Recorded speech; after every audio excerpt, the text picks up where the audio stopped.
The Denver Broncos have added a running back to the mix in the 2021 NFL Draft in round number 2. I'm Cody Rourke, host of Locked On Broncos, and with the new addition of Javonte Williams, running back out of North Carolina, the Broncos, they have an evident guy who's going to come in and compete right away for that number 2 spot behind Melvin Gordon. Melvin Gordon's also on 1 year remaining on his current contract deal with the organization. There's more than likely going to be a competition between Javonte Williams, Royce Freeman, and also Mike Boone, who the Broncos signed to a 2-year deal this offseason. This is a move that is very impressive from the standpoint of his production at North Carolina. When you look at over 1,000 yards rushing, 19 touchdowns on the ground, and his ability as a receiver can hurt defenses in the long haul as the Broncos look to improve on offense. Javonte Williams is one of those players that's going to help them do that. I'm John from Locked On Jets, and with the 34th pick in the NFL Draft, the Jets chose Elijah Moore, a wide receiver out of Mississippi. Moore gives the Jets 3 top 34 picks on the offensive side of the ball in 2021. They chose Zach Wilson 2nd overall. They traded up to 14 for Elijah Vera Tucker, and with the 2nd pick of the 2nd round, they choose Moore. There were some questions about whether the Jets may look to trade down with the 34th pick because in trading up for Vera Tucker, they gave up both of their 3rd-round picks. They found themselves without a 3rd-round pick, but they seem to think that Moore provides them too much value to pass on. He gives the Jets a big-time playmaking option out of the slot, a lot of speed there. He is a home run threat on offense, and he should see a role something similar to what San Francisco has with Deebo Samuel. The Jets have made it a point to surround Zach Wilson with talent. They are learning from their mistakes from Sam Darnold. They gave Wilson an offensive lineman with the 14th pick, and now they give him a playmaker with the 34th pick. For more on the Jets, subscribe to Locked On Jets, your team every day. The Philadelphia Eagles continue to build around Jalen Hurts or whoever their long-term quarterback is going to be with their first pick on day 2 of the NFL Draft. 37th overall, it's Alabama center Landon Dickerson. It's probably not the pick that fans wanted, as Jeremiah Owusu-Koramoah and Asante Samuel Jr. were both on the board. But this Eagles team has shown you they build from the trenches. The offensive line, the defensive line, it's why they've been good for the majority of the 21st century. And with their offensive line, there's a lot of potential short and long-term pieces in place. But if you look at the biggest hole that could come, it is at center, with Jason Kelce likely to retire at any point. He decided to come back in 2021, but he was mulling retirement as he has over the past 4 years. So expect Kelce likely to be gone in 2022 with Dickerson taking over on the interior. But if not, this is a guy that can also play guard, and he adds great depth for the Eagles in year 1. Whoever the quarterback is really going to have a strong foundation. They're taking receivers, they're taking offensive line. It's all offense for the Birds in the 2021 NFL Draft. I'm Louis DiBiase. This is Locked On Eagles. The New England Patriots start the 2nd round of the 2021 NFL Draft by moving on up, and they may have just found themselves a potential steal. I'm Mike Debate of Locked On Patriots, and on Friday, the 2nd round of the 2021 NFL Draft, Patriots were originally scheduled to be on the clock with the 46th overall pick. However, they moved up the board, trading number 46, along with 2 4th-rounders, the 122nd overall pick and the 139th overall pick, to the Cincinnati Bengals. They obtained the 38th pick overall from the Bengals, and with that pick, they selected defensive tackle Christian Barmore out of the University of Alabama. Once again, dipping into that Alabama well, and this is a potential steal for the Pats. Barmore is one of the best defensive tackles in this class. He blends strength and power with great technique, and he played very well in the 3-4 set with Alabama. That's where the Patriots will employ him, and it should be expected to be a factor in the Pats' interior defensive line sooner rather than later. He also has the potential to be an eventual 3-down player. For more analysis on Christian Barmore and all of the Patriots draftees, stay locked in to the Locked On Patriots podcast, a proud part of the Locked On Podcast Network, your team every day. The Falcons added 2 plug-and-play starters on day 2 of the 2021 NFL Draft. I'm Aaron Freeman with Locked On Falcons. The Falcons moved back 5 spots at the top of round 2, going from 35 to 40, picking up an early 4th-round pick from the Denver Broncos via trade.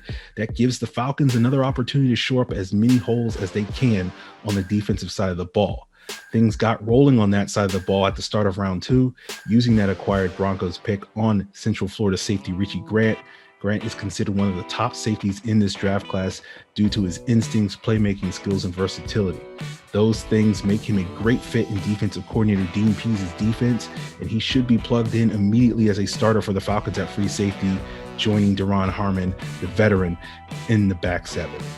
In round 3, the Falcons added offensive line help with Michigan tackle Jalen Mayfield, although there's a high probability that Mayfield will get his initial opportunity playing inside for the Falcons at left guard.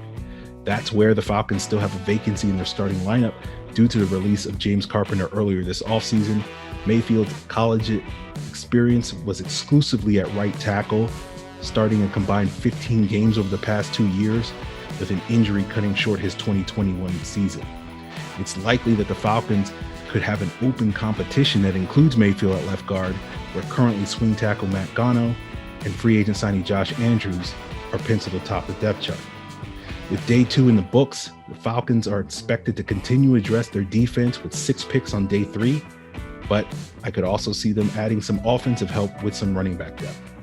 For more coverage on the Falcons 2021 draft class, check out Locked On Falcons, part of the Locked On Podcast Network, your team every day.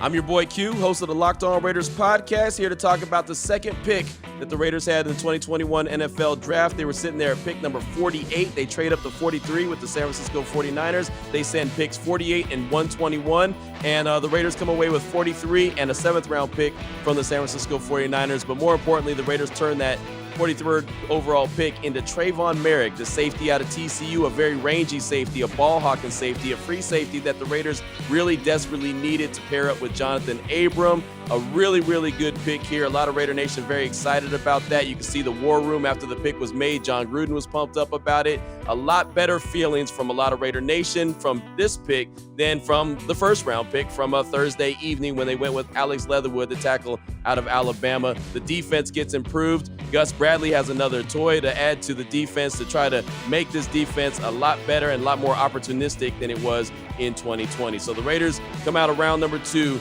with Trayvon Merrick, safety out of TCU, the guy that many could consider to be the best safety in the draft class, and they feel pretty good about themselves. I'm your boy Q, host of Locked On Raiders podcast. I'm Landon McCool with the Locked On Cowboys, and this is your Locked On Now. With the 44th pick, the Dallas Cowboys select Kelvin Joseph, cornerback from Kentucky. Kelvin's had a little bit of a troubled problem in college, having transferred from LSU to Kentucky, and reports are that coaching staffs at neither school were big fans of his. But his tape and his play is undeniable. He is a first-round talent, and if the Cowboys can get him to straighten up a little bit and at least get along with the coaches, they could have an incredibly talented pairing with Trevon Diggs and secured their defensive backfield for the upcoming season.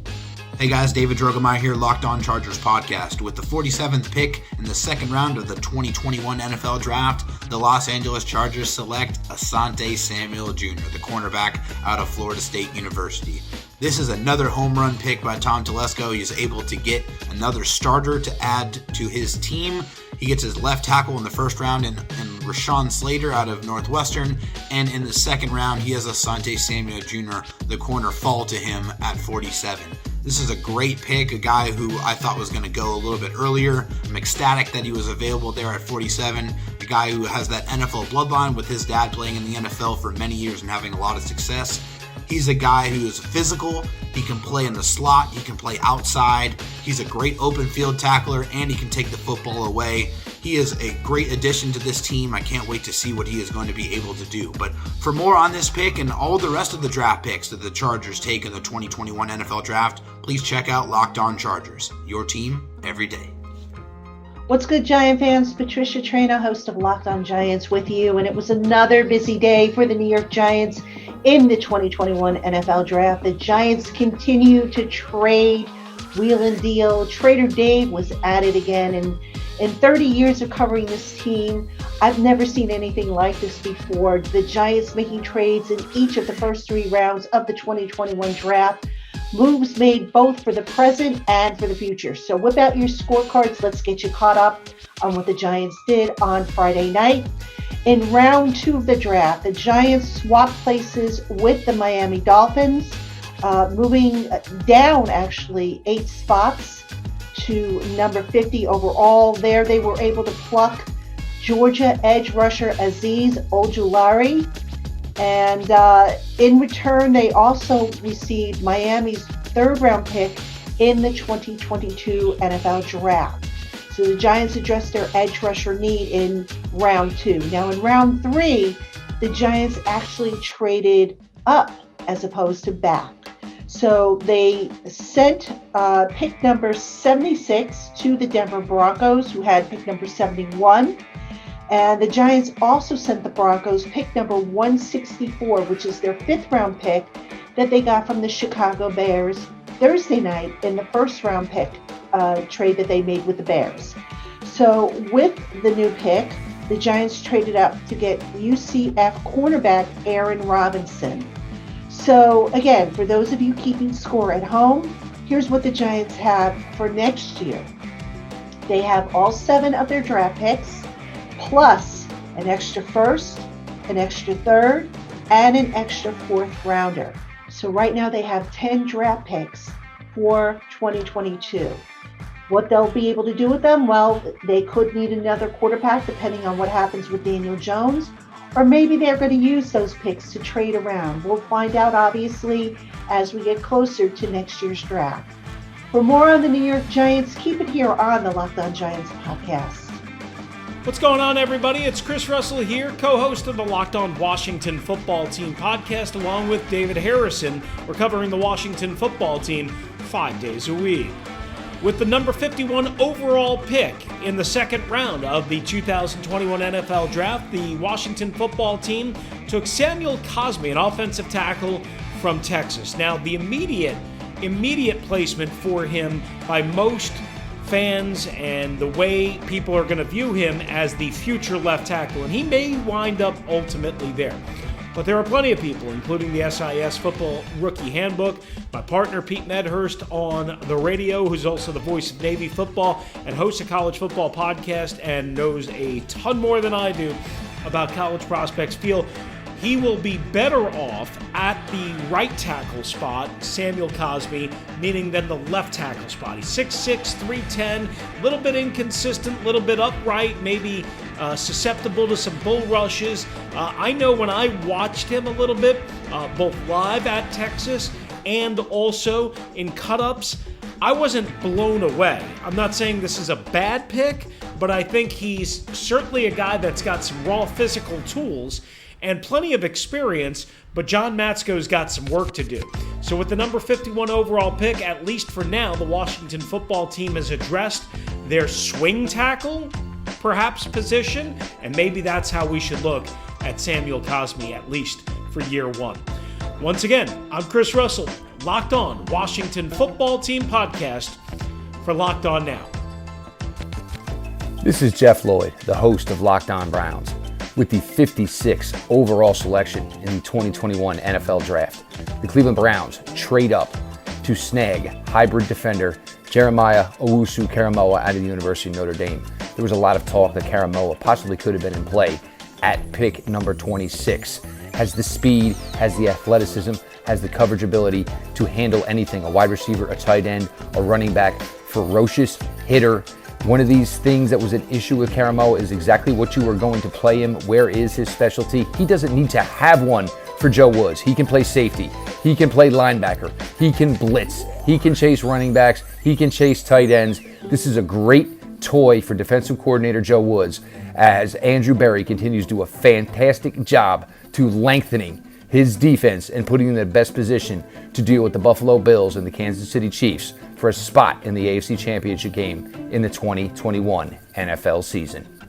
Tyler Rowland here, host of the Locked On Titans podcast. With the 53rd overall pick in the 2021 NFL Draft, the Tennessee Titans have selected offensive tackle Dylan Rayden out of North Dakota State. Rayden is a 6'5" tackle with incredible athleticism. He has great burst off the line of scrimmage and a great quick first step. He also plays with a feisty mentality that fits perfectly with the Titans' offensive line. The reality of the situation is no one felt comfortable with newly signed free agent Kendall Lamb or returning free agent Ty Sambriello starting at right tackle.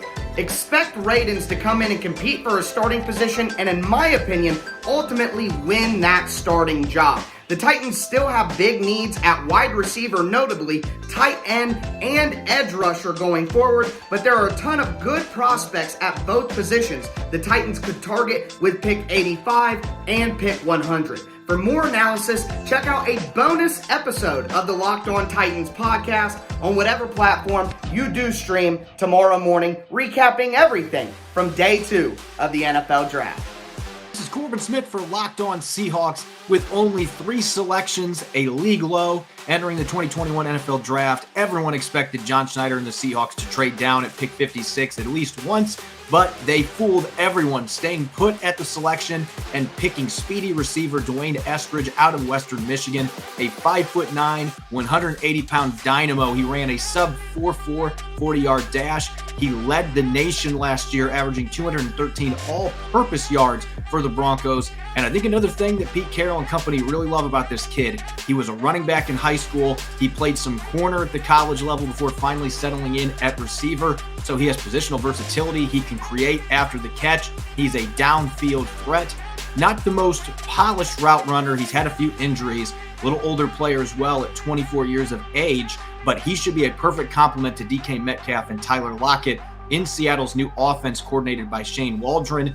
He's going to be able to run jet sweeps, get quick passes on screens, and in the short to intermediate game, and create after the catch, an area that has been sorely lacking for the Seahawks over the last several seasons. He should be able to step in right away and make some big plays for Seattle on offense, as well as special teams in the return game.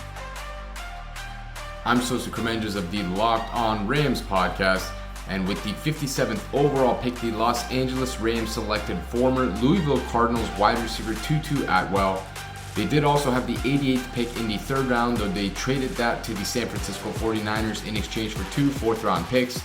And then with their final pick on day 2 in the 2021 NFL Draft, the Rams also selected South Carolina linebacker Ernest Jones at number 103. Now, both players do fill interesting needs for the Rams, one on the offensive side of the ball, one on the defensive side of the ball.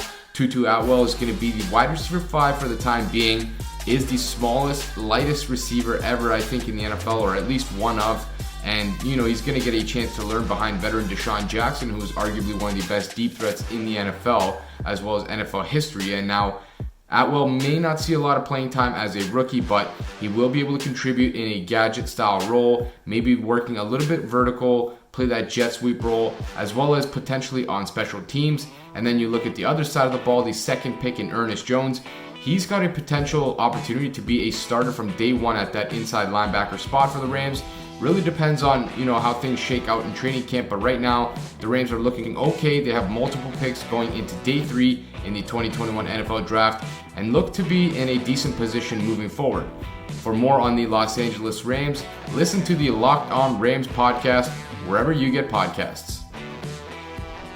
What's good, everybody? Ross Jackson here, host of Locked On Saints, and the New Orleans Saints make their selection at pick 60 at the bottom of the 2nd round. Not being the usual aggressive New Orleans that we're used to seeing during the draft, but instead standing pat here, though I'm sure they've been trying to get these deals done. But even with being at the bottom of the 2nd round, they walk away with a very experienced and very reliable linebacker in Pete Werner, linebacker out of Ohio State. The Louisiana to Ohio pipeline is alive and well in this draft yet again. Pete Werner, 6'2", 238 pounds. The Saints sticking with their usual prototype when it comes to their linebacker build, passing on a fan favorite though in Jabril Cox. But when you look at Pete Werner's film, he does some of the things that the Saints ask that linebacker next to Demario Davis to do all the time. He's a very good blitzer, extremely reliable tackler. He can drop back into coverage as well. Could stand to be a little bit more of a playmaker there and convert some of those pass breakouts into interceptions, but we'll see if that comes at the next level. For more info on Pete Werner and the rest of this 2nd day of the NFL Draft for your New Orleans Saints,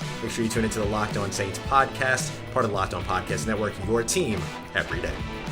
On night 1, the Green Bay Packers hit on the biggest need on this roster, taking Eric Stokes, the cornerback from Georgia. On day 2, it was all offense. I'm Peter Bukowski, host of Locked On Packers. And in the second round, Green Bay went with a center from Ohio State, Josh Myers, a 2-year starter there. He can theoretically come in and compete right away to replace Corey Linsley, also an Ohio State center, who departed in free agency alongside Lucas Patrick and John Runyon Jr., who will compete alongside Elton Jenkins for the center and guard spots. Then in the third round, the Packers trade up to get Clemson pass catcher Amari Rodgers. He can line up in the slot. He can line up in the backfield. You can use him as a returner, jet sweeps, motions, all kinds of gadget plays, in addition to providing a complementary skill set to the players the Packers already have. Unfortunately, the cloud over all of this is who is going to be throwing him the ball. But for now, the Packers for sure in 2021 have at least one A. Rodgers who's going to be part of this offense. James Yarko and David Harrison here from the Locked On Bucs podcast, talking about the Tampa Bay Buccaneers second round selection, where they had plenty of options to go with, but they did see some offensive linemen go the 2 picks before them in Josh Myers and Creed Humphrey. Still a lot of directions to go, but ultimately the Buccaneers did this, David.